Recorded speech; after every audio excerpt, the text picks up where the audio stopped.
Hey everyone, this is Jared here with Team Adventures with BG. Today I am looking at the Outdoor Products Multi-Purpose Poncho. A little bit about this, 9 ounces. It's also 59 by 39 inches. It's got an integrated hood, rust-resistant snaps, and it has a draw cord for the hood so you can get it nice and tight.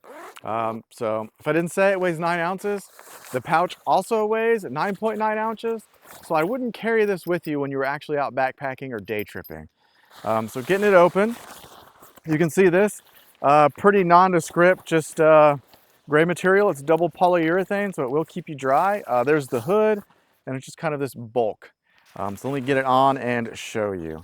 Okay, so you can see it goes down to about top of my shins. I've got the hood on, the arms come through. So some of these features are, here is the actual draw cord, so I can get it nice and tight, keep the rain out of my face.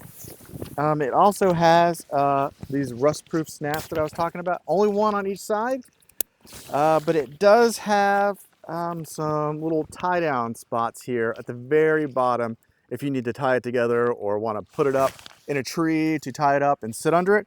You could do that too. It is big enough that it could go over your day pack, and that's how I've used it. So it'll keep your day pack safe without having to have an additional rain fly for it. So multi-purpose there, which I really like. I also just recently used it in a trek in the Himalayas during their monsoon season. So stay tuned for a little bit of a clip from that.